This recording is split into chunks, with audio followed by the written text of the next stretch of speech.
This film is based on a true story. The events begin in Britain in 1769. English Admiral Sir John Lindsay came for his illegitimate mulatto daughter. The girl was scared, but the father said he would give her the life she was meant for. Shortly after this, Lindsay arrived at his ancestral estate and introduced the girl to his family. The girl's mother had passed away, so Lindsay, who is about to embark on a long journey for duty, asks the uncle and his wife to take care of her. However, William Mansfield was unyielding and urged his nephew to think about their family's reputation.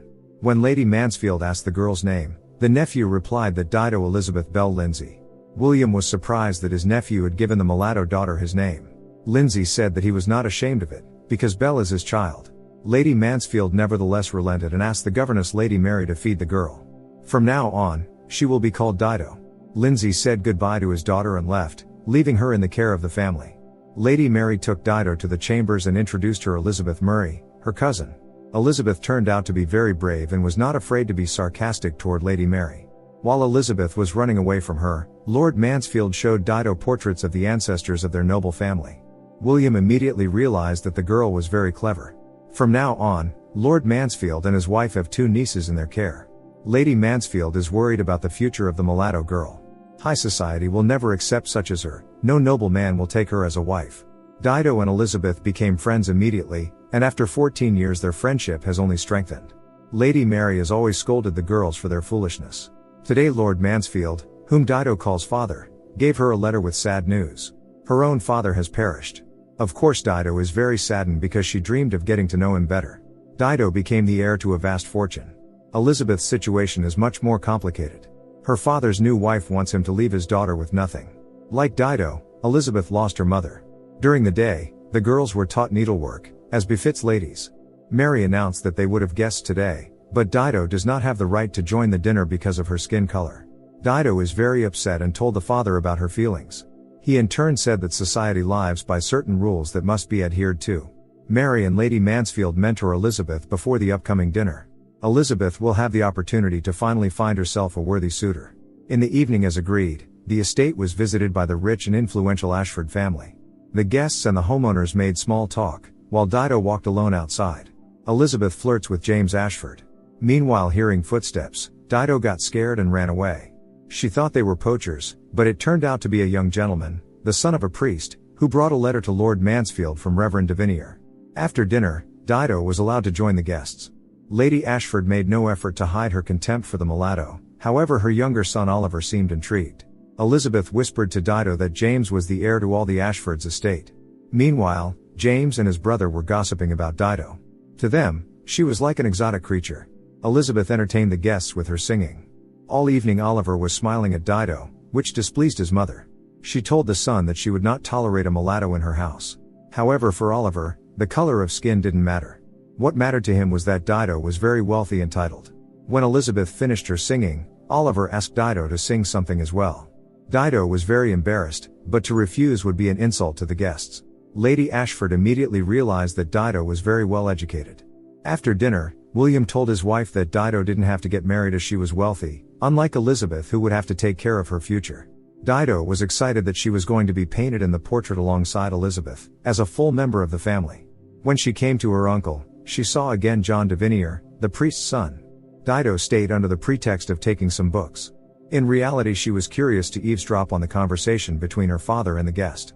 It seemed that John Davinier dreams of getting a position in the court so that he can make laws and change the world for the better. However, Lord Mansfield, being the chief judge, does not believe in the success of John's ideas, because he has neither money nor title. By the way, William himself, who was the 4th son of his father, was also not wealthy in his youth, but managed to achieve everything. Suddenly Lord Mansfield asked Dido if he should take the son of Reverend Davinier for learning. Later, John thanked Dido for her generous support. Their conversation was interrupted by Elizabeth, who started flirting with John.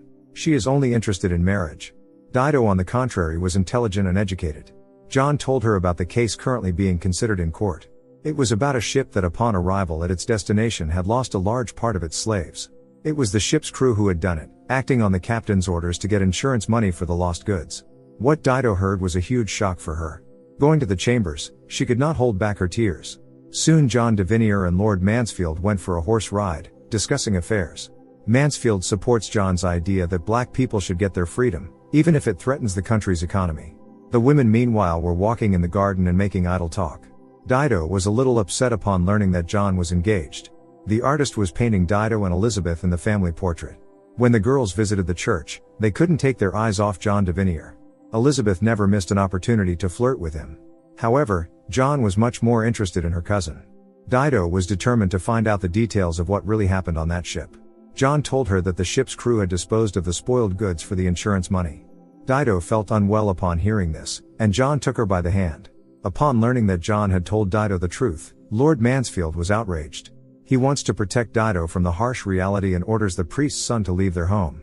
Elizabeth and Dido saw through the window that John Davinier was leaving. William was also in a bad mood. After this, Dido found in her father's library a newspaper headline about that high-profile court case. Later, Lady Mansfield informed Elizabeth that she was soon to make a trip to London. For her, this is a chance to find a noble groom. Unlike her cousin, Dido does not need money. Moreover, William wants Dido to take Mary's place as a governess. Of course, this is not the life Dido dreamed of. After this difficult conversation, Elizabeth embraced her cousin. She does not want to go to London without her. Dido was allowed to accompany Elizabeth to London along with Mary and Lady Mansfield. Elizabeth hopes that here she will meet James, the wealthy heir of the Ashfords. The girls were settled in their new chambers. Their maid was a black woman. She helped Dido comb her hair. At this moment, the girl had conflicting feelings. The Mansfield family paid a visit to the Ashfords. When Oliver offered Dido a walk, his brother interfered, who was worried about the family's honor. However, Dido happily accepted Oliver's offer. That same evening, there was a ball. Lady Ashford expressed that she would not object to a marriage between Oliver and Dido. But Lady Mansfield knows that her husband will not allow this. Oliver continues to persistently court Dido. She likes Oliver's words about how anyone's origin and skin color do not matter. Meanwhile, Elizabeth hints to James that it would be good for them to get married. At some point, Dido noticed John Davinier in the crowd. She was really glad to see him. The guests were having fun, admiring the fireworks. Taking advantage of everyone being distracted, Dido again found John. She regrets that Lord Mansfield interrupted his apprenticeship because of her. Elizabeth noticed her cousin with John, but said nothing. Meanwhile, John shared with Dido that he intends to change the barbaric laws in the country. It was really important for Dido to know that someone shared her feelings. Before she left, John said that he and his like-minded people gather at the tavern in Kentish Town almost every evening. Lady Ashford was unpleasantly surprised when she learned from Lady Mansfield that Elizabeth has no dowry. All of Elizabeth's father's estate will be inherited by her brother. After the ball, Lady Ashford told her sons about this. Of course, James does not want to marry a girl who has neither money, nor property, nor lands. However, Lady Ashford found a way out of the situation. During breakfast, Dido asked her father about the maritime insurance case in court. A dispute arose between them. Lady Mansfield asked them to stop immediately. Soon William met with Lord Mansfield and said he wanted to strengthen the connection between their families. Dido was puzzled when Oliver came to see her personally. Lady Mansfield whispered that William had consented to this. Oliver announced that he had received a title in the fleet as a captain and intended to marry. According to Oliver, Dido would be an ideal wife for him. Hearing this proposal, Dido was shocked. Of course she agreed. The mother congratulated Dido on her engagement. However, Elizabeth felt wounded, as James never proposed to her. All night Elizabeth could not sleep and asked Dido what it's like to be engaged. Dido replied that it's wonderful. The next morning during breakfast, Dido sincerely thanked her father for his generosity. Lady Mansfield said Elizabeth that they have many visits to make today to find her a suitor. Secretly, Elizabeth still hopes that James will propose. Suddenly Dido noticed that Lady Mary was reading a document related to the maritime insurance. Digging through Lord Mansfield's notes, Dido found something compromising, and without asking for permission, headed to the city to find John Davinier. Dido said she found in her father's library documents from that very ship, which were considered lost. The revealed facts confirmed that the ship's crew acted willfully, aiming to get insurance. And Dido is ready to go against her family to achieve justice. John led Dido away from her carriage. It seems John is the only one who really understands her. Finding out that Dido is engaged to Oliver Ashford, John was very upset. They both know that the Ashford family is only interested in Dido's inheritance. Elizabeth still has not found herself a suitor. She is still in love with James. All the noble ladies and gentlemen congratulate Oliver and Dido on their engagement. Finally, one gentleman, Mr. Vaughan, showed interest in Elizabeth. Dido went for a walk to clear her mind, but James interrupted her solitude. He made it clear to Dido that he considers her nothing and will never marry her impoverished cousin. When James started to behave aggressively, Dido was truly frightened and barely held back her emotions. Turning to the others, James continues to turn the brother against his future wife. Dido continues to secretly see John. He is also engaged at the insistence of his relatives, although he does not want this. Dido hopes that her father will deliver a fair verdict at the upcoming trial. But John doubts this because even the Chief Justice is powerless to act against the majority's opinion. Soon William noticed that the foster child spends a lot of time outside the house. Elizabeth is still upset about James's silence. Of course Dido did not tell her cousin about that conversation with James. She intends to pass on part of her inheritance to Elizabeth, so she can use it as a dowry. Elizabeth was happy, for now James will marry her. However, Dido said that she will not allow this, because James is a dishonorable man. Having heard bad things about her beloved, Elizabeth considered it slander and for the first time in her life insulted Dido, saying that she is worse and lower than all of them. Dido reacted calmly. She is illegitimate, but the father recognized her as his daughter and heiress. As for Elizabeth's father, he does not want to have anything to do with his daughter. After this quarrel, Dido removed her engagement ring and went to John, but William got ahead of him and demanded explanations from both of them. Lord Mansfield is sure that because of this man Dido will lose everything, including her reputation and title. Enraged, John in a fit of emotion yelled that he loves Dido. In tears Dido asked John to leave, otherwise it could end badly for him. William realized that Dido intends to break off the engagement to support John's political campaign. At home, he expressed all his indignation to the wife. She in turn reminded her husband that in his youth he also dreamed of changing the world, like John Davinier now. But then Mansfield exchanged his aspirations for power and influence. This made Mansfield think. He loves Dido as his own daughter. That's why he can't allow her to be humiliated. Soon Elizabeth found out that James is going to marry another woman. She cried all day. Dido had long forgiven her for those words and comforted her. At night, Elizabeth asks Dido about her relationship with Mr. Davinier. Elizabeth envies her cousin, who has a choice, unlike her. Lady Ashford was deeply outraged when she found out that Dido does not intend to marry her son. Dido just said that she does not want to live in a family that will treat her as the greatest disgrace. From now on, Dido will take Mary's place and will be a governess.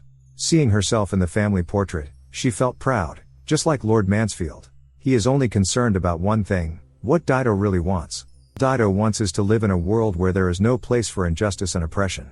Finally, the day of the fateful trial arrived. Listening to John Davinier's speech addressing like-minded people, William understood that all his words were true.